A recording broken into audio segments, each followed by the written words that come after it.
اس کتاب میں جو اصل اس کا جو تھیم ہے، اس کا جو بیک گراؤنڈ ہے وہ یہ ہے کہ ایک شخص نے ابن القیم سے سوال کیا کہ میں ایک ایسی بیماری میں مبتلا ہوں، کہ جو اسے چھوٹ نہیں رہی، اور وہ یقیناً گناہ ہے، کچھ گناہ ہیں جو ان سے نہیں چھوٹ رہے تھے، اور وہ ایڈکٹڈ تھے، یا کچھ ایسی دل کی بیماریاں تھیں، غصہ ہو گیا، حسد ہو گیا، کبر یا تکبر، ایروگنس، یہ ساری چیزیں ہو گئیں. تو کیا کیا جائے؟ اس کا سلوشن کیا ہے؟ تو ابن القیم رحمہ اللہ، جو کہ شیخ الاسلام ابن تیمیہ رحمۃ اللہ علیہ کے اسٹوڈنٹ ہیں، انہوں نے یہ جواب لکھا، الجواب الکافی. الداء والدواء، الداء بیماری، الدواء اور اس کا علاج. اچھا، کتاب تو بڑی ہے. اب ہم ظاہر سی بات ہے کچھ لوگ ہیں جو یہاں پہ کتاب سے پڑھ سکتے ہیں. کتاب سے جو ہے وہ عربی میں، یعنی مطلب کتنے لوگ ہیں کہ جو موبائل میں پی ڈی ایف سے پڑھیں؟ P D F download ہو سکتی ہے؟ ہاں، P D F download کر لیں، کیونکہ میں ٹیکسٹ پڑھوں گا اور پھر اس کو ایکسپلین کروں گا، اور یہ پوری کتاب نہیں پڑھیں گے ہم. اس کی جو کچھ ٹاپکس ہیں وہ یہ ہیں کہ گناہوں کے جو آثار ہیں، گناہ انسان کے ساتھ کیا کرتا ہے، گناہ انسان، امپیکٹ کیا ہے گناہ کا، افیکٹ کیا ہے، کانسیکوینسز کیا ہوتے ہیں. اور ابن القیم نے جو گناہوں کے آثار ذکر کیے نا، بہترین انداز سے انسان اگر پڑھ لے اور اس کو اپنا لے تو واقعی گناہ انسان سے چھوٹ جاتے ہیں. عموماً جو ہماری شکایت یہی رہتی ہے نا کہ کچھ نہ کچھ ایسے گناہ ہوتے ہیں جو انسان کے ساتھ چلتے رہتے ہیں، وہ چھوڑ ہی نہیں پاتا، اور ہر کسی کی کچھ نہ کچھ ویکنیسز ہوتی ہیں، کچھ نہ کچھ گناہ ہوتے ہیں. تو لہٰذا ہم پہلے تو ابن القیم رحمہ اللہ نے اس کتاب میں یہ جواب دیا ہے، پہلے تو اللہ تعالیٰ سے سچے دل سے دعائیں کریں، اور دعا صحیح طریقے سے کریں، اس کے آداب کا لحاظ رکھیں، اور جن اوقات میں دعائیں قبول ہوتی ہیں ان اوقات کا لحاظ رکھیں، اور بھی دیگر آداب دعا ذکر کیے، وہ ہم ابھی ذکر نہیں کر رہے کیونکہ پھر جو ہے وہ ایک سیریز لمبی ہو جائے گی. اس کتاب سے جو میں نے اٹھانا ہے وہ پورشن، سلیکٹڈ پیسیجز ہوں گے کہ جو اس بات پر ہمیں بتائیں گے کہ بھئی گناہ انسان کے ساتھ کیا کرتا ہے. ٹھیک ہے، چلے پہلے آپ سے شروع کرتے ہیں. آپ کے ذہن میں کیا گناہ انسان کے ساتھ کیا اثرات، کیا کانسیکوینسز ہیں؟ نیکی سے دور ہو جاتا ہے ایک، اور دل کا سکون ختم ہو جاتا ہے، اور عبادت میں سستی آتی ہے، اور تقوی کم ہو جاتا ہے، اور دنیاوی کاموں میں کمزور پڑ جاتا ہے، روحانیت پر ضرب لگتی ہے، ڈپریشن آ جاتا ہے. آپ نے کہا ڈپریشن آ جاتا ہے. ٹھیک ہے، ابن القیم شروع میں تو یہی کہتے ہیں کہ بھائی دنیا میں جو تکلیف آتی ہے وہ گناہوں کی وجہ سے تو آتی ہے. ٹھیک ہے، وما اصابکم من مصیبت فبما کسبت ایدیکم ویعفو عن کثیر. جو بھی تمہیں تکلیف پہنچتی ہے، اب دنیا میں جتنی بھی تکلیف ہیں، جتنی بھی بیماریاں ہیں، جتنے بھی عذاب ہیں، سزائیں ہیں، جو بھی انسان کو پہنچتا ہے وہ انسان کے اپنے گناہ تو ہوتے ہیں، گناہ ہی ہوتے ہیں. تو ہر تکلیف کے پیچھے انسان کے اپنے گناہ ہیں. ٹھیک ہے، اب ایک ایک کر کے ابن القیم نے یہ ذکر کیا کہ گناہوں کا اثر کیا ہوتا ہے انسان کی لائف پر. اس پر تھوڑا سا غور و فکر کرنے کی ضرورت ہے. اب جب ہم یہ بات کریں یا جو بھی یہ بیان کریں تو انسان کو چاہیے، آپ میں سے ہر شخص کو یہ چاہیے کہ اپنی زندگی پر ریفلیکٹ کرے کہ میرے ساتھ کیسے اپلائی ہو رہا ہے. ٹھیک ہے، تو جنہوں نے کتاب ڈاؤن لوڈ کر لی وہ کتاب سے پڑھ لیں، اگر جن کے پاس کتاب نہیں ہے تو کوئی مسئلہ نہیں ہے، انشاءاللہ میں آپ کو پڑھ کے سنا دوں گا. میں کتاب اسی لیے لایا ہوں.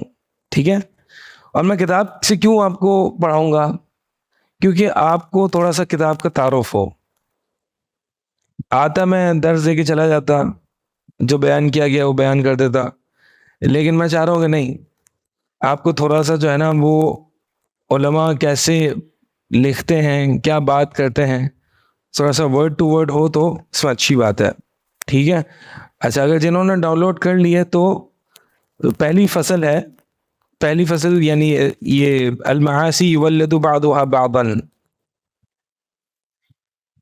یہاں سے ہے نہیں بلکہ اس سے پہلے والی ایک فصل ہے, الآثار القبیحۃ للمعاصی, گناہوں کے برے اثرات, گناہوں کے برے اثرات. پہلا جو اثر یہاں پہ انہوں نے ذکر کیا نا وہ یہ ہے کہ حرمان العلم, علم جو ہے وہ انسان علم سے محروم کر دیا جاتا ہے. جب انسان گناہ کرتا ہے تو اس سے کچھ نہ کچھ علم نکل جاتا ہے. آگے فرماتے ہیں فَإِنَّ الْعِلْمَ نُورٌ يَقْذِفُهُ اللَّهُ فِي الْقَلْبِ, کہ علم جو ہے وہ نور ہے, علم نور ہے. اس نور کی وجہ سے انسان حق اور باطل میں تفریق کرتا ہے, صحیح اور غلط میں فرق کرتا ہے, اچھے اور برے میں تمیز کرتا ہے. یہی وہ علم ہے, یہ نور ہے. ٹھیک ہے, پتہ تو سب کو ہوتا ہے نا کہ یہ غلط ہے, لیکن اس نور کی آنکھ سے وہ دیکھ نہیں پاتا, وہ فرق نہیں کر پاتا. ٹھیک ہے, یہ علم جو ہوتا ہے وہ نور ہوتا ہے, اور گناہ جو ہوتے ہیں وہ ظلمات, تاریکیاں, اندھیرا ہوتے ہیں. جب انسان کوئی بھی گناہ کرتا ہے اس کے مطابق علم اٹھ جاتا ہے, اور علم اٹھنا جو ہے نا بڑی مصیبت ہے, علم اٹھنا بڑی مصیبت ہے. کیوں؟ کیونکہ جب انسان سے علم اٹھا لیا جاتا ہے تو وہ اور جانور برابر ہو جاتے ہیں. اولئک کالانعام بل هم اضل, یہ جانوروں کی طرح ہیں بلکہ اس سے بھی بدتر. تو پھر انسان جو ہے وہ درندگی اور جانور کی حیثیت پر آ جاتا ہے, اتر آتا ہے, اس لیول پہ آ جاتا ہے جب علم اٹھ جاتا ہے. جو فرق کرنے والی چیز ہے انسان کو جانوروں اور درندوں سے وہ علم ہے. تو فرمایا کہ سب سے پہلا جو اثر ہوتا ہے, اور یہ بہت بڑا امپیکٹ ہے, بہت بڑا کانسیکوینس ہے, کہ انسان کے دل سینے سے علم کو اٹھا لیا جاتا ہے, کیونکہ علم نور ہے. اور اللہ تعالی جو ہے وہ اس نور کو اٹھا لیتا ہے جب اس دل میں گناہ آتے ہیں. والمعصیۃ تطفئ ذلک النور, اور گناہ جو ہوتے ہیں وہ اس نور کو بجھا دیتے ہیں. امام شافعی کے سامنے جب امام شافعی ولما جلس الشافعی بین یدی مالک, امام شافعی اور امام مالک نام سنے آپ لوگوں نے؟ امام شافعی جب امام مالک کے پاس بیٹھے, ان کے ٹیچر تھے نا, امام شافعی کے ٹیچر تھے امام مالک. ٹھیک ہے, اور امام شافعی کس کے ٹیچر تھے؟ امام احمد ابن حنبل. اور امام احمد کس کے ٹیچر تھے؟ ویسے تو بہت سے لوگوں کے ٹیچر تھے مشہور, امام بخاری. نہیں, امام ابن تیمیہ احمد ابن حنبل کے اسٹوڈنٹ نہیں تھے. ہاں, وہ تو وہ ہے سب سے ہی, مطلب کافی علماء سے ہی, مطلب یہ سارے جو ہے علماء ان سے ہی انسپائرڈ تھے. خیر, تو جب امام شافعی امام مالک کے پاس بیٹھے, وقرأ علیہ, اور کچھ علم پڑھا امام شافعی نے اپنے ٹیچر کے سامنے, تو امام مالک نے ان کو بڑا سرپرائز ہوئے کہ بڑی ذہانت ہے, بڑے انٹیلیجنٹ اسٹوڈنٹ ہے. تو کہا انی اری اللہ قد القى علی قلبک نورا, امام مالک کہتے ہیں کہ اے شافعی, میں نے تیرے اندر یہ بات دیکھی ہے کہ اللہ تعالیٰ نے تیرے دل میں نور رکھا ہے. فلا تطفئہ بظلمۃ المعصیہ, پر اس کو گناہ کی تاریکی سے بجھا نہ دینا. انسان یہ سوچتا ہے یار ٹھیک ہے ابھی میں گناہ کر لیتا ہوں, تھوڑا سا علم اٹھے گا نا پھر توبہ کر لوں گا. ایسا نہیں ہوتا. گناہ کے آثار ہوتے ہیں اور وہ آگے رہتے ہیں. انسان یہ سوچتا ہے کہ ابھی نہیں آئیں گے یا بعد میں آئیں گے, دیکھا جائے گا. گناہ کے آثار ہوتے ہیں, کچھ نہ کچھ نہ بھی ہو تو ندامت ہوتی ہے, اور وہ ندامت گناہ کی لذت سے زیادہ ہوتی ہے. گناہ میں ایک لذت ہے نا, لیکن گناہ کو کرنے کے بعد ندامت بھی ہے. کم سے کم ندامت ہے, ندامت یعنی ریگریٹ. اور وہ ریگریٹ جو ہے وہ گناہ کی لذت سے بہت زیادہ ہوتا ہے. انسان کو پتہ نہیں ہوتا بعض اوقات اس کے دل میں بڑی تنگی محسوس کر رہا ہوتا ہے, بڑا اس کا موڈ آف ہوتا ہے, ڈپریشن کے اسٹیٹ میں ہوتا ہے, اس کو نہیں پتا ہوتا کہ میں کیوں میرا موڈ آف ہے, لیکن وہ گناہ ہوتا ہے جو اس نے کیا ہوتا ہے. بعض سلف کے بارے میں آتا ہے کہ انہوں نے ایک گناہ کیا اور صبح کی اور آدھا قرآن بھول گئے. علم ہے یہ جو ہم کہتے ہیں نا کہ یار ہم نے آج درس اٹینڈ کیا, ہم نے کتاب پڑھی, یاد نہیں تھی, تو یاد نہیں رہتی. گناہ کرتے ہیں ہم اس لیے نہیں یاد رہتی, گناہ کرتے ہیں, گناہوں کی وجہ سے علم اڑ جاتا ہے. وقال الشافعی رحمہ اللہ, فساد آپ کو مل گیا, آپ کو نہیں ملا. اب پیج نمبر تو میں آپ کو بتا نہیں سکتا نا, میرا تو مختلف ہے, دار ابن جوزی کا ہے. اگلی کلاس میں جو اس کو تسلسل کے ساتھ اٹینڈ کریں نا, کوشش کریں کہ اپنے پاس پی ڈی ایف گروپ میں شیئر کر دیں. فساد گروپ میں شیئر کر دو, اور پیج نمبر بھی شیئر کر دو اس کا جس پہ ہم پڑھ رہے ہیں, کیونکہ اس کو مجھے پتا ہے کہ عربی بہت سے لوگوں کو یہاں سمجھ میں نہیں آ رہی, لیکن ٹیکسٹ پہ ایک نظر رکھو. جو ٹیکسٹ ہے نا جو پڑھا جا رہا ہے, مثال کے طور پر ہم قرآن کا ترجمہ بھی پڑھتے ہیں, آپ پڑھتے ہوں گے کئی کلاسز میں, تو قرآن آپ کو لفظ بلفظ تو سمجھ میں نہیں آ رہا ہوتا, لیکن آپ قرآن اپنے سامنے رکھتے ہو نا, جس سے بہت امپیکٹ کریٹ ہوتا ہے. ٹھیک ہے, اگر کچھ لوگوں کو عربی نہیں سمجھ میں آ رہی تو بھی اپنے سامنے اس ٹیکسٹ کو رکھو. وقال الشافعی رحمہ اللہ, امام شافعی فرماتے ہیں, بڑا اچھا شعر انہوں نے فرمایا, شکوت الی وکیع سوء حفظی, میں نے امام وکیع سے اپنے برے حافظے کی شکایت کی. فارشدنی الی ترک المعاصی, تو انہوں نے میری رہنمائی کی کہ گناہ چھوڑ دے, انہوں نے میری رہنمائی کی, انہوں نے مجھے نصیحت کی گناہ چھوڑ دے. وقال اعلم بان العلم فضل, اور انہوں نے کہا کہ علم جو ہے یہ جان لو کہ علم فضل ہے اللہ تعالیٰ کا. وفضل اللہ لا یؤتاہ عاصی, اور اللہ کا فضل گنہگار کو نہیں دیا جاتا, یہ اللہ کا فضل ہے. تو یہ علم اڑ جانا یہ بہت بڑی جو ہے وہ کانسیکوینس ہے. انسان کے پاس سے جب علم اڑ جاتا ہے نا تو اس کے سینے میں تنگی تاریکی آ جاتی ہے. بہت سے لوگوں کو سمجھ میں نہیں, کنفیوز ہوتا ہے نا دین کے بارے میں, کون صحیح ہے کیا صحیح ہے, کیا ریسرچ کر رہے ہوتے ہیں, جی دیکھیں کون صحیح ہے, کون سا فرقہ صحیح ہے, کون سا عالم دین صحیح ہے, کون صحیح بات کہہ رہا ہے, ریسرچ کر رہے ہوتے ہیں. ٹھیک ہے, تحقیق اپنی جگہ, لیکن جب تک گناہوں کی تاریکی دل میں ہے تو جتنی بھی ریسرچ کر لیں اس کو وہ نور عطا نہیں ہونے والا ہے, وہ نور کہ جس کی وجہ سے وہ حق اور باطل میں تفریق کرے. ہماری اکثر نگاہ جب ہم حق اور باطل کی پہچان کرتے ہوتے ہیں نا, تو ہماری اکثر نگاہ تحقیق کی طرف رہتی ہے کہ ہاں اس کو سن لیں یہ تو صحیح کہہ رہا ہے, اس کو سن لیں یہ غلط کہہ رہا ہے, اس کو یہ اپنی جگہ ہے. یہ مٹیریلسٹک کازز ہیں, یعنی ایک مادی اسباب ہے. ٹھیک ہے, ایک روحانی اسباب بھی ہے کہ اللہ تعالیٰ جو ہے وہ اس کو ہدایت دیتا ہے, اس کو نور عطا فرماتا ہے کہ جس کے دل میں تقویٰ ہوتا ہے. ٹھیک ہے, تم اللہ تعالیٰ سے تقوی اختیار کرو, اللہ تعالیٰ تمہیں فرقان حق اور باطل میں تفریق کرنے کی صلاحیت دے گا. حق اور باطل میں تفریق کرنے کی, حق اور باطل میں تفریق کرنا, اس کے لیے بہت زیادہ علوم ریکوائرڈ نہیں ہوتے, اس کے لیے نور چاہیے ہوتا ہے. تزکیت القلب, دل کی صفائی. آپ کچھ پوچھ رہے ہیں؟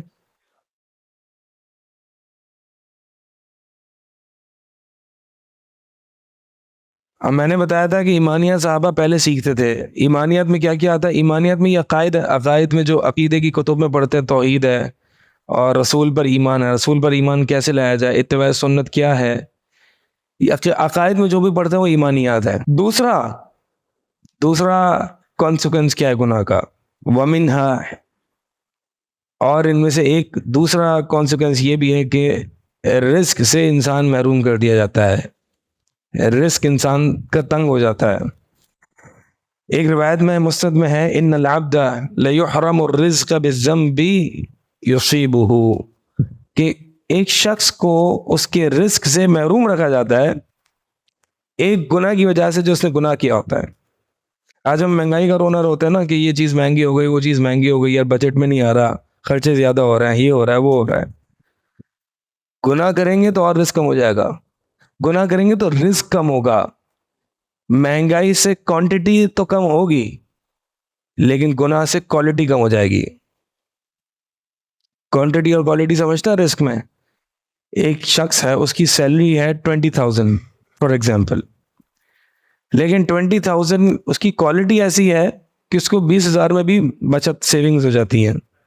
اس کے خرچے نہیں ہوتے اتنے، نہ اس کو اتنی بیماریاں لگتی ہے، نہ اس کو گھر فیملی کے اتنے خرچے ہیں، نہ اس کو کسی چیز کے اتنے خرچے نہیں. اس کو 20,000 میں بھی وہ سیو کر لیتا ہے اور زندگی بھی اچھی گزار رہا ہوتا ہے. دوسرا شخص ہے، اس کی سیلری ہے 50,000 لیکن اس کے میڈیکل ایکسپینسز اتنے، آئے دن اس کے بچے بیمار ہیں، آئے دن اس کی موٹر سائیکل گاڑی جو بھی ہے لگ جاتی ہے، اس کے بنانے کے خرچے، کچھ نہ کچھ اس کی زندگی میں چل رہا ہوتا ہے. نتیجہ کیا ہوتا ہے؟ اس کے ایکسپینسز 60,000 ہے اور سیلری 50,000 ہے. یہ ہے کوالٹی. ٹھیک ہے، تو اپنی رزق میں اگر کوالٹی پیدا کرنی ہے تو گناہوں کو چھوڑ دیں. برکت اس کو کہتے ہیں، برکت، رزق میں برکت ہونا. تو لہٰذا گناہ سے انسان کے رزق میں برکت ختم ہو جاتی ہے. آگے فرماتے ہیں وَكَمَا أَنَّ تَقْوَى اللَّهِ، جس طرح سے تقوی جو ہے یہ رزق کو لے کے آتا ہے. وَمَن يَتَّقِ اللَّهَ يَجْعَل لَّهُ مَخْرَجًا وَيَرْزُقْهُ مِنْ حَيْثُ لَا يَحْتَسِبُ، کہ جو اللہ تعالیٰ سے ڈرتا ہے، تقوی اختیار کرتا ہے، اللہ تعالیٰ اس کے لیے مصیبتوں میں سے ایک راہ نکال دیتا ہے اور اس کو وہاں سے رزق دیتا ہے جہاں سے اس کا گمان بھی نہیں ہوتا. اس کو پتہ ہی نہیں ہوتا اس کا رزق کہاں سے آ رہا ہے، اس کی امیجنیشن میں بھی نہیں ہوتا. تو جس طرح سے تقوی رزق کو کھینچ لاتا ہے، اسی طرح سے گناہ جو ہیں وہ رزق کو مٹا دیتے ہیں، برکت ختم کر دیتے ہیں. فترک التقوی، تو یہ تقوی کا ترک کرنا جو ہے یہ فقر کو کھینچ کے لے آتا ہے. آج ہم بہت سے لوگوں کو کنسرن یہ ہوتا ہے نا کہ فیوچر کیا ہے بھائی، فیوچر کس چیز کا ہے، کون سی میں نے جاب کرنی ہے، کتنا کمانا ہے، کیا اسکوپ کس چیز کا ہے، کیا چیز مارکیٹ میں ان ہے. مارکیٹ میں ان پتہ ہے کیا ہے، اسکوپ پتہ ہے کس کا ہے، تقوی کا ہے. یہ بھول جاتے ہیں ہم. سارے اسکوپ آئیڈینٹیفائی کرتے رہے، یہ تقوی کا اسکوپ نہیں ہے نا، کچھ نہیں ہے. ایسے ایسے لوگ دیکھے ہیں کہ جو ہے وہ آدھا آدھا دن، پورا دن سر مار رہے ہوتے ہیں، بڑی بڑی نوکری کر رہے ہوتے ہیں. ہم جانتے ہیں ایسے لوگوں کو، بہت پیسہ بھی کما رہے ہوتے ہیں لیکن ہر وقت پریشان ہی رہتے ہیں. کبھی وہ بیمار ہیں، کبھی ان کے پاؤں درد ہو رہے ہیں، کبھی ان کے کچھ نہ کچھ ان کے ٹیسٹ چل رہے ہیں، ان کے بچوں کے چل رہے ہیں، پریشان ہی رہتے ہیں. تو یہ اسکوپ ہے. اسکوپ کس کا جی بولیں؟ تقوی کا ہے. اسکوپ تقوی کا ہے. کس چیز کا اسکوپ ہے ویسے دنیاوی اعتبار سے؟ ہاں، اے آئی کا ہے. اور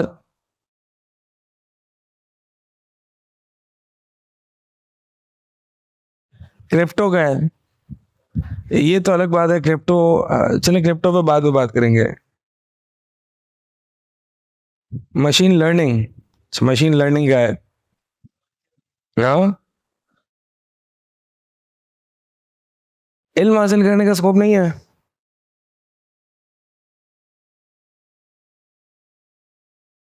ہاں، پھر میں اس طرف لانا چاہ رہا ہوں، عالم بننے کا اسکوپ ہے یا نہیں ہے؟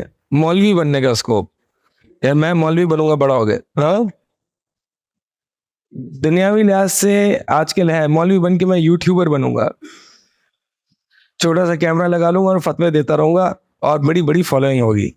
مولوی کا بھی اسکوپ آ گیا یار، آج دنیا کے اعتبار سے بھی دیکھیں تو اسکوپ تو ہے. جی فساد بتائیں گے آپ کو، باقی کلاسز لینی ہے کہ مولوی کا اسکوپ کیسے، وہ آپ کو انشاءاللہ فساد کلاس کے بعد بتائیں گے. بہرحال مقصد یہ ہے کہ اسکوپ تو ہے. ٹھیک ہے، مولوی کا اسکوپ اگر دنیا میں نہیں ہے تو آخرت میں تو ہے. اور یہ ہماری پوری جو آخرت سیریز تھی نا وہ اسی لیے تھی. سب سے زیادہ جو اسکوپ ہے وہ ہے ہی مولویوں کا. دنیا اور آخرت ہے ہی مولویوں کی. مولویوں کے علاوہ کسی اور کا حق نہیں ہے. فصل ہے فصل. فصل الآثار القبیحہ للمعاصی. دیکھیں مل گئی. وللمعاصی من الآثار القبیحہ المذمومہ والمضرہ بالقلب والبدن فی الدنیا والآخرہ ما لا يعلمہ الا اللہ. پہلا سینٹنس ہے حل وجدت. ہاں للمعاصی من الآثار القبیحہ. ٹھیک ہے چلے آگے چلتے ہیں. تو دوسرا بڑا امپیکٹ کیا کانسیکوینس کیا ہے کہ رزق جو ہے وہ محروم کر دیا جاتا ہے, اسکوپ سے آپ باہر چلے جاتے ہو. تیسرا بہت سارے ابن القیم گنا رہے ہیں, ٹھیک ہے. تیسرا کیا ہے وَمِنْهَا وَحْشَةٌ يَجِدُهَا الْعَاصِي فِي قَلْبِهِ بَيْنَهُ وَبَيْنَ اللَّهِ. اللہ اکبر. یہ بہت بڑا کانسیکوینس ہے.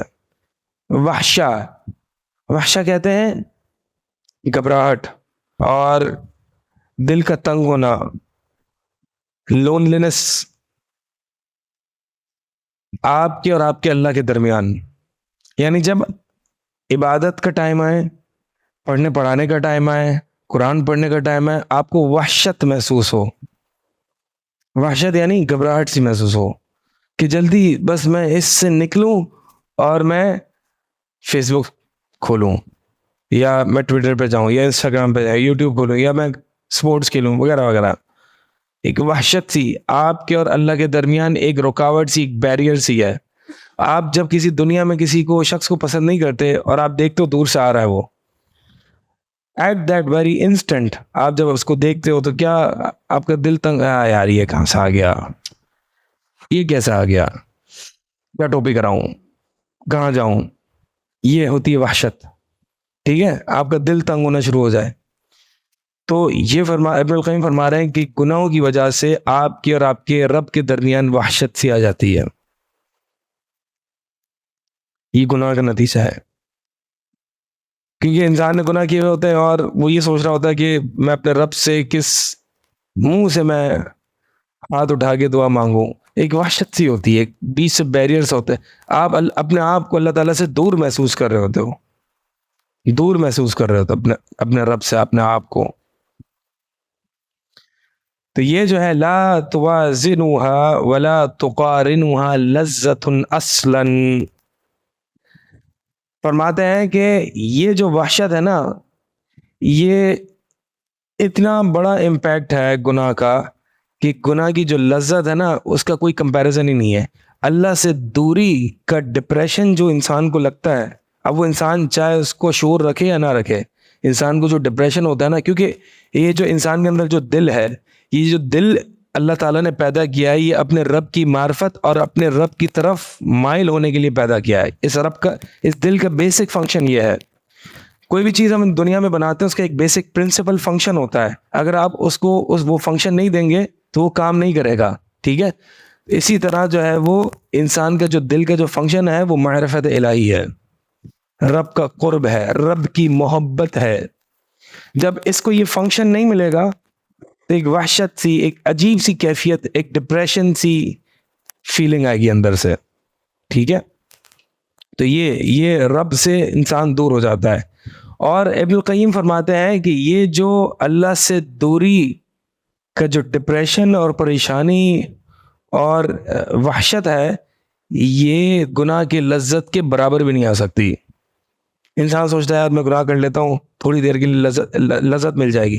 اب شیطان اس کو بہت زیادہ جو ہے وہ بیوٹیفائی کر کے دکھا رہا ہوتا ہے کہ یہ کر لو تمہیں یہ مل جائے گا. نہیں ملتا, نہیں ملتا. کیا انسان اپنے گناہوں کے تجربے سے نہیں سیکھتا کہ اس کو وہ لذت نہیں ملتی, وہ دھوکہ ملتا ہے, وہ دھوکہ ہوتا ہے صرف. ٹھیک ہے, اور پھر وہ اس ٹریپ میں پھنسنا شروع ہو جاتا ہے.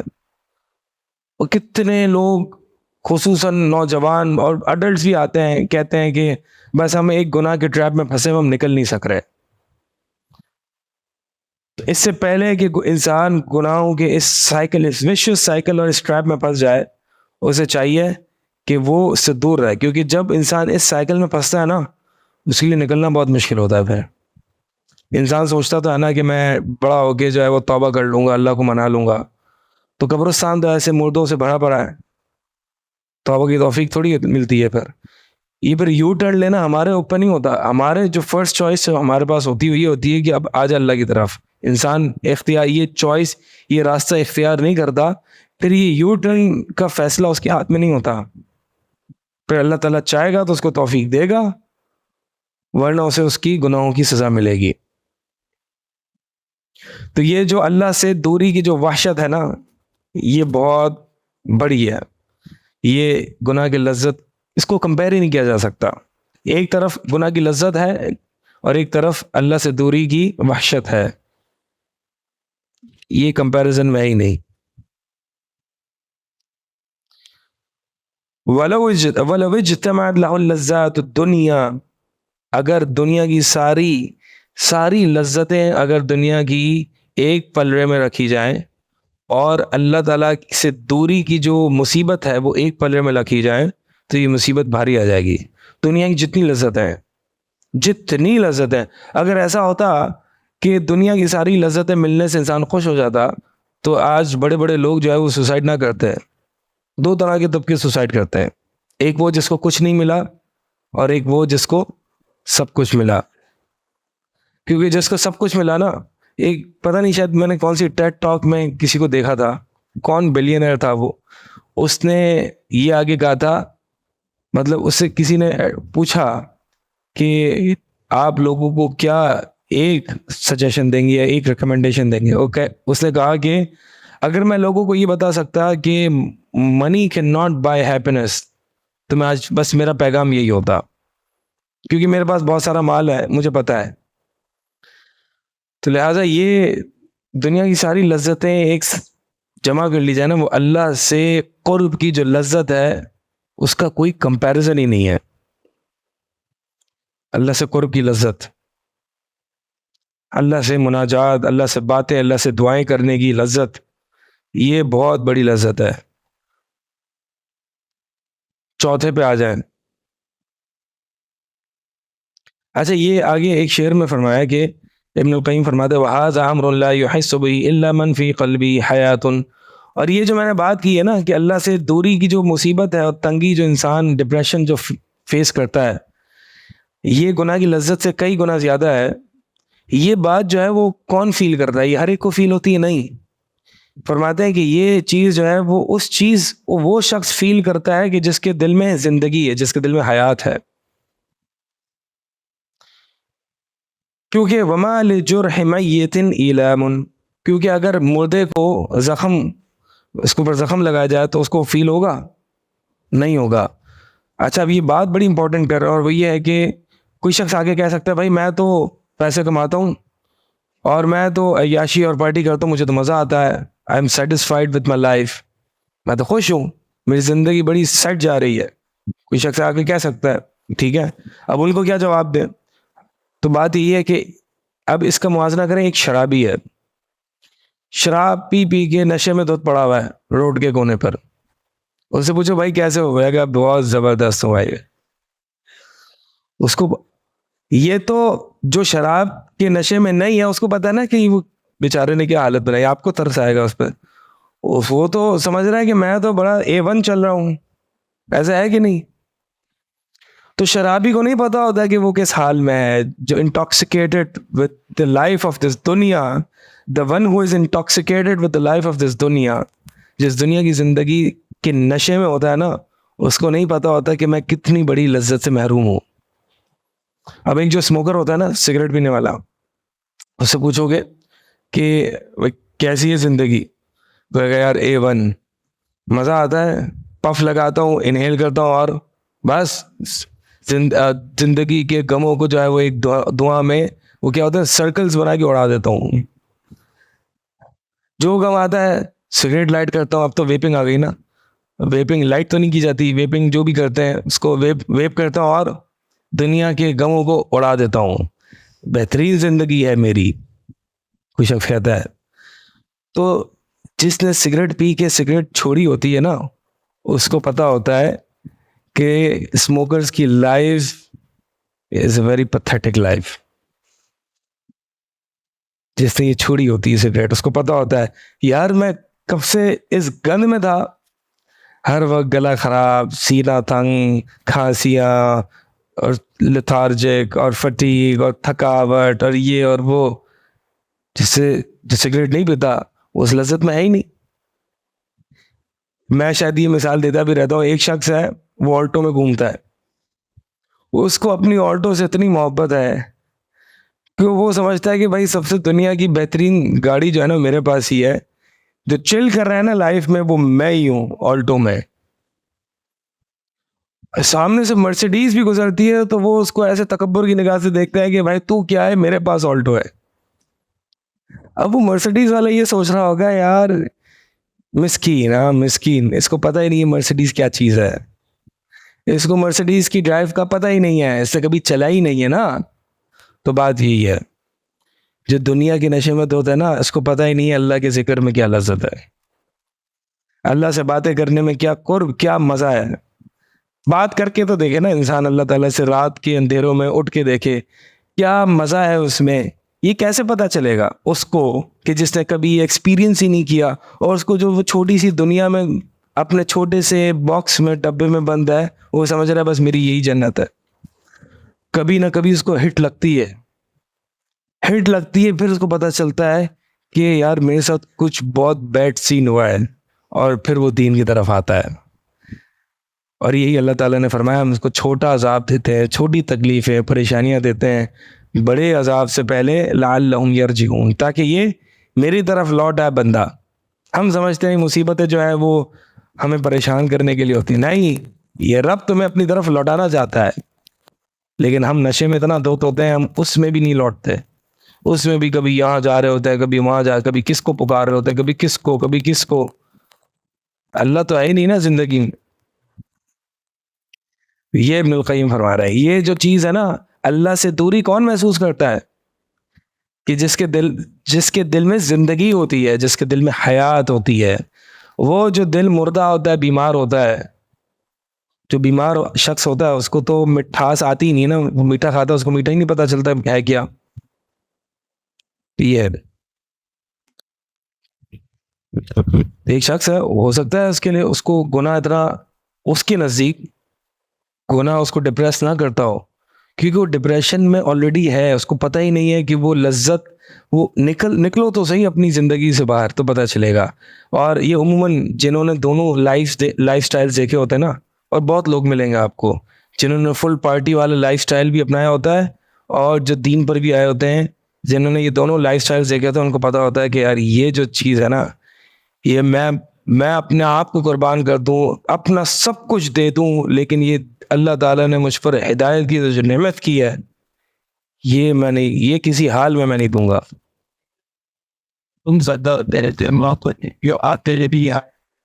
ہاں, جو گناہ کر رہا ہوتا ہے اس کو پتا ہوتا ہے یہ علامت ہے کہ ابھی دل میں زندگی باقی ہے, لوٹ آؤ, اس سے پہلے کہ وہ دل مردہ ہو جائے اور وہ گناہ کو جسٹیفائی کرنا لگ جائے. ایک بندہ میوزک سنتا رہتا ہے, ٹھیک ہے, اور اس کو پتا ہے یار وہ غلط کر رہا ہے, one day he is going to leave it, لیکن کرتا رہتا ہے, اس کا دل کالا ہوتا جاتا ہے, حتیٰ کہ ایک پوائنٹ آتا ہے کہ دل زنگ آلود ہو جاتا ہے, اور پھر وہ دیکھتا ہے کہ یار okay there is some leniency in this issue, چلو اس اسکالرس کو تلاش کرتے ہیں جو میوزک کو جسٹیفائی کرتے ہیں. ہاں, پھر فتویٰ شاپنگ شروع ہو جاتی ہے, یار دیکھو وہ تو الاؤ کر رہے ہیں, مطلب there is something lenient in this issue, ٹھیک ہے, تھوڑا تو مسئلہ ہلکا ہے, تو اوکے اختلافی مسئلہ ہے, اجتہادی مسئلہ ہے, اگر میں میوزک سن لوں تو کوئی پرابلم نہیں ہے. داڑھی کاٹنا, ایک بندہ داڑھی کاٹتا ہے, شیو کرتا ہے نبی علیہ السلام کی سنت کو, اور پھر وہ ریگریٹ بھی کرتا ہے, لیکن پھر اس کے بعد ایک پوائنٹ آتا ہے, وہ یہ تلاش کرتا ہے یار دیکھتا ہوں کوئی ایسا مفتی مل جائے کہ جو داڑھی کاٹنے کے جواز پر فتویٰ دے. جب اس کو وہ فتویٰ مل جاتا ہے تو وہ کہتا ہے اوکے معاملہ تھوڑا سا ہلکا ہے. پھر ایک پوائنٹ آتا ہے, ہلکا نہیں بلکہ یہی چیز حق ہے, یہ جو مولوی ہے نا پتہ نہیں اتنی بڑی بڑی داڑھی رکھ رہے ہیں, دے آر دا ٹیررسٹس. یہ پوائنٹ آتا ہے کہ آپ حق کو باطل کو حق سمجھتے ہو. یہ سٹیجز ہیں گناہ کے کانسیکوینسز میں سے. پہلے انسان حق کو حق سمجھتا ہے لیکن ریگریٹ کرتا ہے کہ یار میں غلط کر رہا ہوں. پھر حق کو اتنا حق نہیں سمجھتا تھوڑی سی لینینسی آ جاتی ہے, پھر الٹا سمجھتا ہے.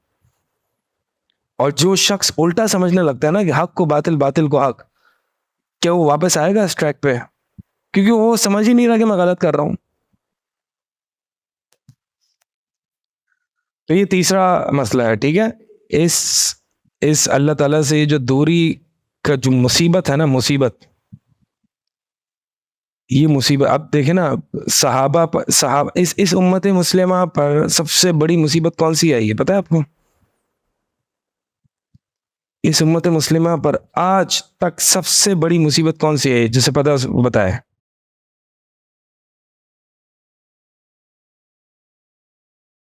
اس میں حدیث بھی, اس پر حدیث بھی ہے. نہیں, اوور آل جب سے اسلام آیا ہے سب سے بڑی مصیبت اس امت پر جو آئی ہے, نبی علیہ الصلوۃ والسلام کی وفات. حدیث میں اس امت پر جو سب سے بڑی مصیبت آ سکتی تھی اور جو آئی ہے وہ نبی علیہ الصلوۃ والسلام کا اس دنیا سے رخصت ہو جانا. صحابہ بھی کچھ صحابہ بھی اس مصیبت کو ہینڈل نہیں کر سکے, حتیٰ کہ ابو بکر رضی اللہ تعالیٰ عنہ نے ممبر سنبھالا, اور وہ صاحب علم نبی علیہ الصلوۃ والسلام کے بعد سب سے افضل شخصیت تھے, اور انہوں نے یہ خطبہ دیا کہ جو نبی کی عبادت کرتا تھا تو نبی علیہ الصلوۃ والسلام وفات پا گئے, اور جو اللہ کی عبادت کرتا تھا تو یہ سن لیں کہ اللہ تعالیٰ زندہ ہے اور ہمیشہ سے اور ہمیشہ تک رہے گا. تو نبی علیہ الصلوۃ والسلام کی وفات اتنی بڑی مصیبت, یا صحابہ کو شدید غم کہ عمر بن خطاب تو ماننے کو ہی تیار نہیں تھے کہ میں نہیں مانتا اللہ کے نبی صلی اللہ علیہ وسلم وفات پائے. عمر بن خطاب جیسے صحابی, تو اتنی بڑی مصیبت تھی. بلال رضی اللہ تعالیٰ عنہ نے مدینہ چھوڑ دیا, اذان دینا چھوڑ دی, چلے گئے. عثمان بن عفان رضی اللہ تعالیٰ عنہ بیٹھے ہیں, کسی سے بات نہیں کر رہے. یہ وہ مصیبت تھی جو ان بڑی ہستیوں کو بھی جو ہے وہ کافی اثر انداز ہوئی. تو یہ کیا مصیبت تھی؟ وہی مصیبت یہ تھی حدیث رسول سے دوری, وحی سے دوری, اب وحی منقطع ہو گئی. اللہ کے نبی علیہ السلام کی وفات کے بعد جب ابو بکر رضی اللہ تعالیٰ عنہ اور عمر بن خطاب ام ایمن کے پاس گئے نا, تو وہ رو پڑی, اور انہوں نے ابو بکر اور عمر بن خطاب نے پوچھا کہ کیوں رو رہی ہیں آپ؟ کہا میں اللہ کے نبی صلی اللہ علیہ وسلم کی وفات پر نہیں رو رہی, لیکن میں اس چیز پر رو رہی ہوں کہ وحی کا سلسلہ منقطع ہو گیا.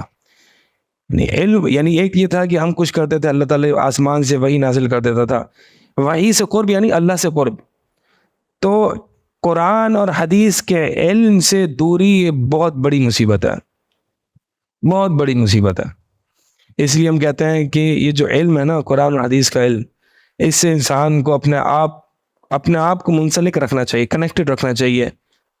منیمم ونس اے ویک, زیادہ سے زیادہ تو پھر اس کی کوئی حد ہی نہیں ہے. منیمم ونس اے ویک کوئی نہ کوئی سرکلز میں اسکالرز کے, علماء کی مجالس میں بیٹھے ہیں, قرآن اور حدیث کے علم حاصل کرتے رہیں. قرآن اور حدیث سے دوری جو ہے نا وہ بہت بڑی مصیبت ہے. ایک لاسٹ کانسیکوینس ذکر کر کے اس سیشن کو ختم کرتے ہیں. چوتھا, ومنہا یعنی گناہوں کے کانسیکوینسز میں سے یہ بھی ہے الوحشۃ التی تحصل بینہ و بین الناس, لوگوں کے اس کو اور لوگوں کے درمیان ایک وحشت فیل ہوگی, یعنی لوگوں کے درمیان بھی اس کو مزہ نہیں آئے گا. یہ کون سے لوگ ہیں؟ یہ نیک لوگ ہیں, یعنی نیک لوگوں کی صحبت میں ان کو مزہ نہیں آنے لگے گا. کچھ لوگ تھے ایسے جن کو میں جانتا ہوں, کچھ لوگ ہوتے ہیں کہ جن کے دوست, جن کا سرکل نیک ہوتا ہے, اچھے لوگ ہوتے ہیں, دیندار لوگ ہوتے ہیں, لیکن آہستہ آہستہ وہ سرکل سے کٹ آف ہونے لگتے ہیں. کیوں؟ مزہ نہیں آتا یار ان میں بیٹھنے میں, بورنگ لوگ ہیں, پارٹی نہیں کراتے.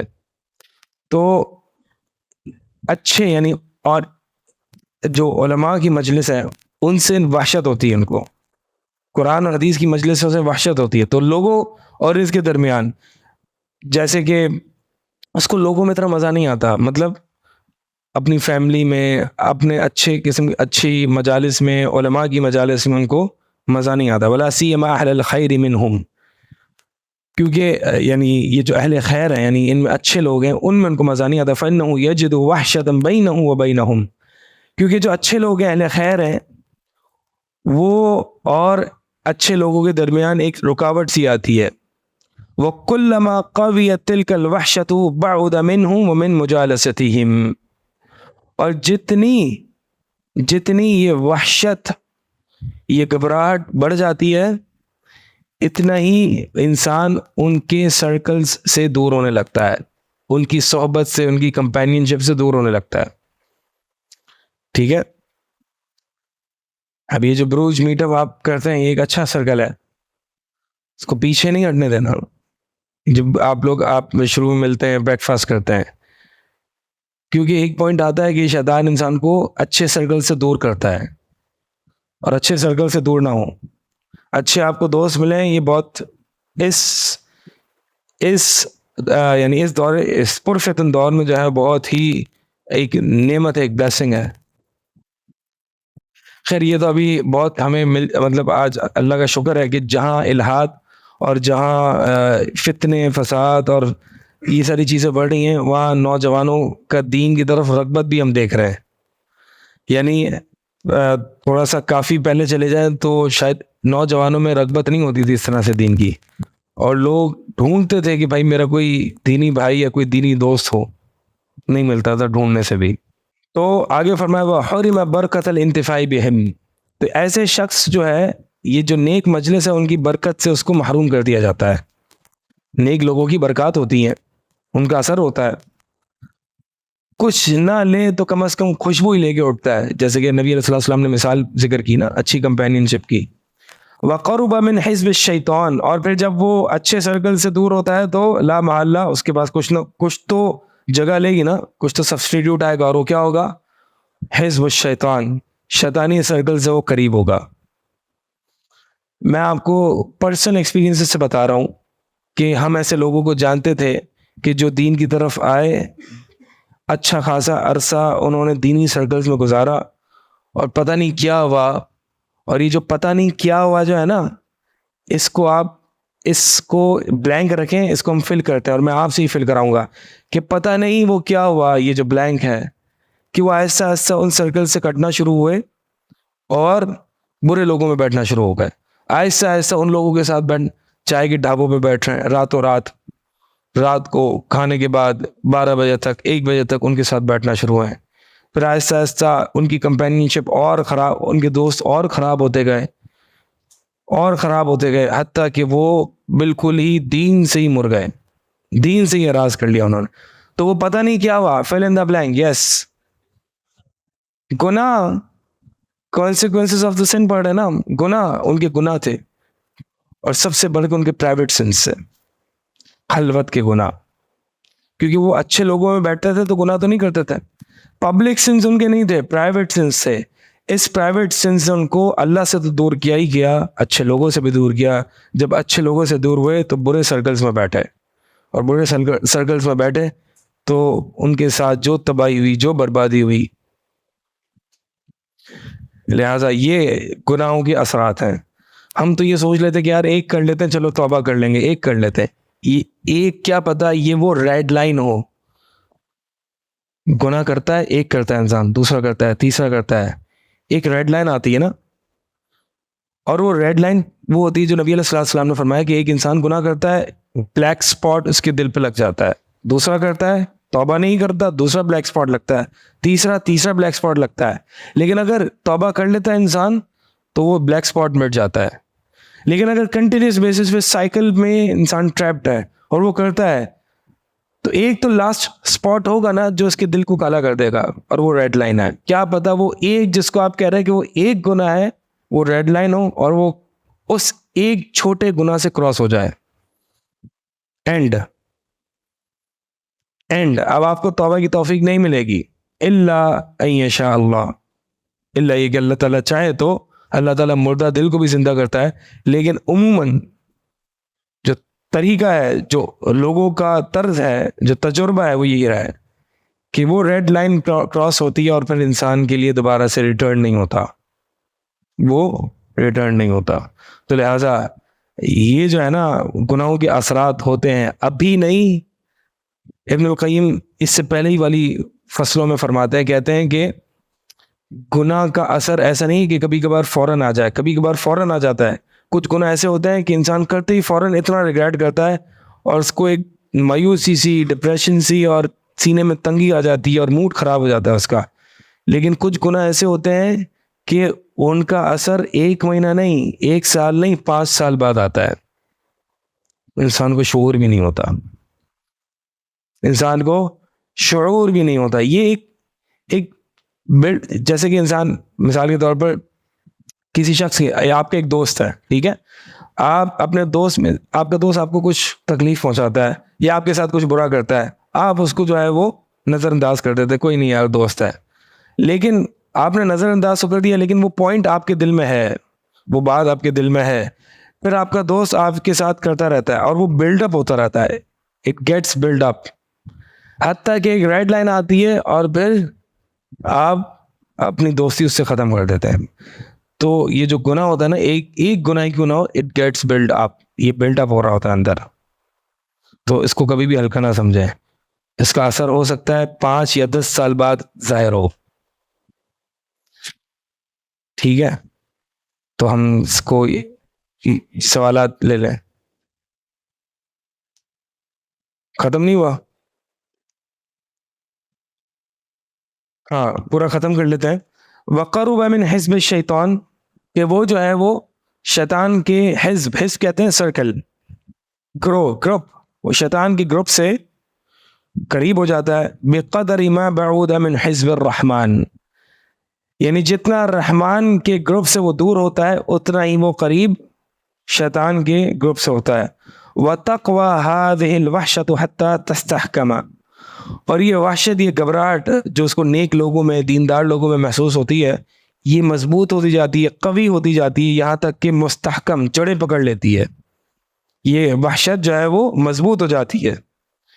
فَاتَّقَعَ بَيْنَهُ وَبَيْنَ إِمْرَأَتِهِ وَوَلَدِهِ وَأَقَارِبِهِ. اللہ اکبر, کیا کہہ رہے ہیں کہ یعنی یہ وحشت, یہ گھبراہٹ جب جڑیں پکڑ لیتی ہے, مضبوط ہو جاتی ہے, تو پھر اس کو وحشت محسوس ہوتی ہے اپنی بیوی سے بھی, اپنے بچوں سے بھی, اور اپنے قریبی رشتہ داروں سے بھی. وَبَيْنَهُ وَبَيْنَ نَفْسِهِ, اللہ اکبر, اور اسے اپنے آپ سے گنانے لگتی ہے, اپنے آپ کو گالیاں دے رہا ہوتا ہے وہ, یہ میں کیسا ہوں, اپنے آپ سے. یہ جب وحشت جو ہے وہ اتنی پختہ ہو جاتی ہے, مطلب انسان سوسائڈل لیول پہ تبھی پہنچتا ہے نا کہ اس کو دیندار لوگ تو پسند نہیں آ رہے, پھر اس کو جو ہے وہ حزب الشیطان پسند آ رہا ہے, اور پھر ہو یہ رہا ہے کہ اپنی فیملی پسند نہیں آ رہی, اپنے بچے پسند نہیں آ رہے, اپنے والدین پسند نہیں آ رہی, والدین جو ہے بورنگ, پسند نہیں آ رہے, اپنا آپ پسند نہیں آ رہا, اور پھر انسان کہتا ہے میں زندہ کیوں ہوں, اور پھر وہ سوسائڈ کرتا ہے. یہ وحشت. فَتَرَاهُ مُسْتَوْحِشًا بِنَفْسِهِ, بس آپ اسے دیکھتے ہو کہ وہ شدید گھبراہٹ اور ڈپریشن کے مرض کا شکار ہو جاتا ہے. یہ گناہ کا اینڈ ہے. شروع کہاں سے ہوا تھا, ایک گناہ کر لوں, اختتام دیکھو اس کا. اگر وہ سوسائڈ نہیں بھی کر رہا تو وہ مینٹلی طور پر جو ہے وہ سوسائڈ کر چکا ہے, اپنا آپ کو ڈپریشن میں ڈال کے, ڈپریشن کا مریض ہو چکا ہے, مر چکا ہے وہ. ٹھیک ہے, اچھا یہ جو ہے وقال بعض السلف, یہ پورا نہیں ہوا, ایک اور رہ گیا.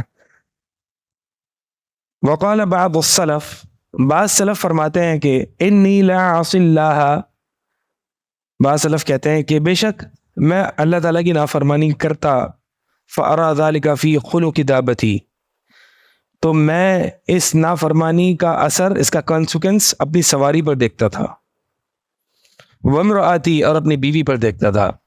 کیا مطلب اس کا مطلب یہ ہے کہ گناہوں کے اثرات ایسے ہوتے ہیں کہ وہ آپ سے جو ریلیٹڈ لوگ ہیں نا, ان پر بھی آپ ان کے اثرات دیکھ رہے ہو. یعنی آپ کی گاڑی خراب ہو گئی فار نو ریزن یا فار اینی ریزن, آپ کی گاڑی خراب ہو گئی, گاڑی لگ گئی, یا آپ نے جو گناہ کیا ہے اس کی وجہ سے آپ کی بیوی آپ سے بدتمیزی کر رہی ہے, آپ کے سامنے جواب دے رہی ہے, آپ کی بیوی سے آپ کا کانفلکٹ آ گیا. تو یہاں تو بیوی کی اور صرف سواری کی مثال ہے, بعض روایات میں غلام کی بھی مثال ہے کہ آپ کا غلام, آپ اس کا اثر اپنے غلام میں دیکھتے ہو, اور اسی طرح آپ اس کا اثر آپ اپنے ارد گرد لوگوں میں دیکھتے ہو. ٹھیک ہے, تو یہ گناہوں کے اثرات ہیں. جی سوال. دیکھیے میں نے آپ کو بتانا, حذیفہ بن یمان رضی اللہ تعالیٰ عنہ کہتے ہیں کہ ایک شخص جو کہ فتنے میں مبتلا ہوتا ہے اس کی علامت یہ ہوتی ہے کہ اس میں تلون ہوتا ہے, یعنی وہ جو کل حرام سمجھتا تھا اس کو جائز سمجھنے لگ گیا, یہ اس کے فتنے میں ہونے کی علامت ہے. اب اس کا ہم نے جو روٹ کاز آئیڈینٹیفائی کیا ہے وہ کیا ہے کہ یہ بندہ کیوں ایسے کر رہا ہے, گناہوں کی وجہ سے ہی ایسا ہوا ہے نا. تو بجائے اس کی کہ آپ انٹلیکچولی اس سے زیادہ آرگیو کریں, آپ اس کو تھوڑا سا اسپریچولی اپلفٹ کریں, اس کو آپ روحانیت سکھائیں. ٹھیک ہے, روحانیت کے طور پر آپ اس پہ بعد میں بات کرنا ضروری ہے, لیکن جو بیسک ریزن, جو بیسک کاز ہے وہ یہ ہے کہ اس کو جو ہے وہ گناہ چھڑوانے پر آپ اس کو آخرت یاد دلائیں. ٹھیک ہے, ایک بات تو یہ ہے, یعنی اسپریچول لیول اس کا اپلفٹ کریں. اور یہ ایسا ہوتا ہے, اسپریچول لیول ایک انسان کا اپلفٹ ہوتا ہے نا, تو وہ بہت سی ایسی چیزوں کو جو تھوڑا سا جس کو لینینٹ سمجھتا تھا اس کو وہ پکا حرام سمجھتا ہے, اور یہ ہوتا ہے, یہ انسان اپنے اندر بھی دیکھتا ہے. ٹھیک ہے, اچھا خیر. اور پھر دوسری بات یہ کہ سوال مثال کے طور پر اگر اس کو واقعی ایک ڈاؤٹ ہے, ایک مس انڈرسٹینڈنگ ہے, تو اس کو کیسے سمجھایا جائے؟ اس کو یہ سمجھایا جائے کہ دیکھیں جی, ہر جو ڈفرینس آف اوپینین جو ہوتا ہے نا, وہ ایسا نہیں ہوتا کہ وہ اس کو لے لیا جائے. ٹھیک ہے, اب تو مثال کے طور پر بہت سے ایسے سیکٹس یا بہت سے ایسے ڈفرینسز آف اوپینین پائے جاتے ہیں کہ جن کو ٹالریٹ نہیں کیا جاتا, تو آپ صرف یہ کہہ کے اس کو لینینسی اپنائیں گے کہ بھائی یہ تو ڈفرینس آف اوپینین ہے. مثال کے طور پر بہت سے لوگ جو کہ امت مسلمہ کا حصہ ہے وہ ابو بکر رضی اللہ تعالیٰ عنہ کو گالیاں دیتے ہیں, عمر بن خطاب کی خلافت کو نہیں مانتے. ٹھیک ہے, اور وہ مثال کے طور پر مزارات پر جاتے ہیں, قبر پرستی کے شکار ہیں وغیرہ وغیرہ. تو ان میں بھی تو علماء ہیں نا, علماء ہیں ان میں بھی. تو آپ کیا کہیں گے کہ نہیں, چونکہ وہ ایک گروپ آف اسکالرز ہے لہٰذا ایک ڈفرینس آف اوپینین ہے, تو جو یہ کرتا ہے کوئی مسئلہ نہیں, ایسا تو نہیں کہیں گے. تو اس کو کہیں گے بھائی ڈفرینس آف اوپینین جو ہے وہ ایک لیولز ہوتے ہیں. کچھ ڈفرینسز آف اوپینین ایسے ہوتے ہیں کہ جو اجتہادی نیچر کے ہوتے ہیں, کہ جو ٹالریبل ہوتے ہیں. ٹھیک ہے, کہ جو مثال کے طور پر ہمارے صحابہ میں یا سلف صالحین میں وہ ڈفرینس آف اوپینین پایا جاتا تھا تو اس کو ٹالریٹ کیا جاتا ہے. لیکن کچھ ایسے ہوتے ہیں کہ جو ٹالریبل نہیں ہوتے, تو ہر ڈفرینس آف اوپینین جو ہے وہ یہ کسی معاملے میں لینینسی نہیں پیدا کر دیتا. لیکن پہلے بات یہ سمجھ چاہیے, گناہ کا جو کانسیکوینسز ہوتے ہیں in this life and the life hereafter, اس دنیا میں بھی ہوتا ہے آخرت میں بھی ہوتا ہے. دنیا میں جو اس کے کانسیکوینسز ہوتے ہیں وہ مزری, مزریبل لائف, ڈپریشن, جو ہم نے ابھی تھوڑے سے کچھ پڑھے. ٹھیک ہے, دنیا کے کانسیکوینسز تھے نا. تو یہ تو دنیا کے. آخرت کے کانسیکوینسز میں ظاہر سی بات ہے میدان محشر میں تکلیفیں, سورج کا 1 میل کے اس پہ فاصلے پر ہونا, انسان کا اپنے گناہوں کے مطابق پسینے میں ڈوبنا, اور پھر جہنم. تو یہ آخرت کے کانسیکوینسز ہیں. اور جب انسان اللہ تعالیٰ سے گناہ ہو جاتا ہے اس سے, اور انسان اللہ تعالیٰ سے کہتا ہے اللہم اے اللہ مجھ سے گناہ ہو گیا, رب اغفر لی, مجھے معاف کر دے, اغفر لی, مجھے معاف کر دے. تو جب انسان اللہ تعالیٰ سے گناہ کر کے یہ توبہ کر لیتا ہے تو مغفرت کا معنی ہے 2 چیزیں. ایک کہ اللہ تعالیٰ اس گناہ کو معاف کر دے, اور دوسرا کہ اس گناہ کی وجہ سے جو کانسیکوینسز سے اس کو بھی مٹا دے. اسی لیے انکا عفو تحب العفو فاعف عنا. عفو کس کو کہتے ہیں؟ درگزر کرنا, مٹا دینا, رب آف کر دینا. تو ہم جب اللہ تعالیٰ سے اس گناہ کی معافی طلب کر رہے ہوتے ہیں تو ہم 2 چیزیں مانگتے ہیں, اللہ تو اس گناہ کو معاف کر دے, یعنی آخرت میں کوئی کانسیکوینسز نہ ہو, اور دنیا میں بھی اس کو مٹا دے کہ دنیا میں بھی اس کا کوئی کانسیکوینس نہ ہے. اور اللہ تعالیٰ چاہے تو اللہ تعالیٰ معاف کر سکتا ہے, اور اس کی گناہ کو کوئی کانسیکوینس نہ ہے, ایسا ہو سکتا ہے اگر انسان سچے دل سے توبہ کرے. اب رہی بات یہ کہ انسان ایک گناہ کرتا ہے, گناہ ہو جاتا ہے, اور پھر توبہ کرتا ہے, پھر واپس ہو جاتا ہے, پھر توبہ کرتا ہے. شرط یہ ہے کہ توبہ کی ساری کنڈیشنز میٹ ہو رہی ہوں, اور وہ یہ ہے کہ انسان کو سچی اللہ تعالیٰ سے توبہ کرے, ندامت ہو, گناہ پر ریگریٹ ہو, اور جو گناہ وہ کر رہا تھا وہ سنسیریٹی کے ساتھ اس کو چھوڑنے پر 100% شور ہو, عزم ہو, ارادہ ہو کہ اب میں نہیں کروں گا. یہ توبہ کی شرائط ہے. یہ ساری شرائط پوری ہو جائیں, اگر انسان توبہ کر لیتا ہے تو اللہ تعالیٰ ملائکہ سے کہتا ہے کہ یہ بندہ ہے, اس بندے نے گناہ کیا, یہ بندہ جانتا ہے اس کا رب ہے, لہٰذا گواہ ہو جاؤ میں نے اس کو معاف کر دیا. پھر بندہ گناہ کرتا ہے، پھر اللہ تعالیٰ سے مغفرت طلب کرتا ہے اور کہتا ہے رب اغفر لی. اللہ تعالیٰ کہتا ہے ملائکہ سے، یہ جانتا ہے اس کا رب ہے اور یہ بھی جانتا ہے کہ اس کا رب گناہوں کو معاف کرتا ہے، لہٰذا اس کے گناہوں کو معاف کر دو. اور پھر تیسری دفعہ کرتا ہے انسان، تیسری دفعہ اللہ تعالیٰ سے مغفرت طلب کرتا ہے، تیسری دفعہ بھی اللہ تعالیٰ یہ فرماتا ہے اور آگے کہتا ہے کہ اے ملائکہ گواہ ہو جاؤ کہ جب تک اب یہ جو چاہے کرے میں نے اس کو معاف کر دیا. کیا مطلب اس کا مطلب یہ ہے کہ جب تک اس سائیکل کو وہ توڑے رکھتا ہے، اس وشول سائیکل کو، یہ وشوس سائیکل کو یہ توڑے رکھتا ہے، بریک کرتا ہے توبہ کے ذریعے، جب تک اس کا طریقہ، اس کا منہج، اس کا اسلوب یہ رہتا ہے تو میرے نزدیک یہ بخشا ہے، اس کو میں نے معاف کیا ہوا ہے. ٹھیک ہے، لیکن اس کو فور گرانٹیڈ نہیں لینا ہے. تو یہ اللہ تعالیٰ کی رحمت سے مایوسی جو ہے نا بہت بڑا گناہ ہے کہ انسان اللہ تعالیٰ کی رحمت سے مایوس ہو جائے اور کہے کہ نہیں اب تو میں نے اتنے سارے گناہ کر لیے، اب کیا ہوگا. قل یا عبادی الذین اسرفوا علی انفسہم لا تقنطوا من رحمت اللہ، کہہ دیجئے اے میرے بندو جنہوں نے اپنے نفس پر بہت زیادہ گناہ کر لیے، بہت زیادہ ظلم کر لیے، لا تقنطوا من رحمت اللہ، اللہ کی رحمت سے نہ امید نہ ہو، اللہ تعالیٰ سب کے سب گناہوں کو معاف کر دے گا. تو مایوسی جو ہے نا نہیں ہونی چاہیے. شیطان کو مایوس کر دیں، ایک وقت آئے گا شیطان مایوس ہو جائے گا اور شیطان کہے گا یار میں جتنی دفعہ اس کو گناہ کے لیے اکساتا ہوں یہ گناہ تو کر لیتا ہے، پھر توبہ کر لیتا ہے اور نتیجے میں اللہ سے اور زیادہ قریب ہو جاتا ہے، اب میں اس کو گناہ کا وسوسہ ہی نہیں ڈالتا. ایسا ہوتا ہے. شیطان کے اس ٹریپ میں نہ آئیں، شیطان کو مایوس کر کے چھوڑیں. ایک گناہ ہے انسان کا نہیں چھوٹ رہا، وہ کرتا ہے، کنٹینیوس بیسس پہ نہیں کرنا، کنٹینیوس بیسس پہ نہیں کرتا، وہ اس توبہ کے ذریعے سائیکل کو توڑ دیتا ہے.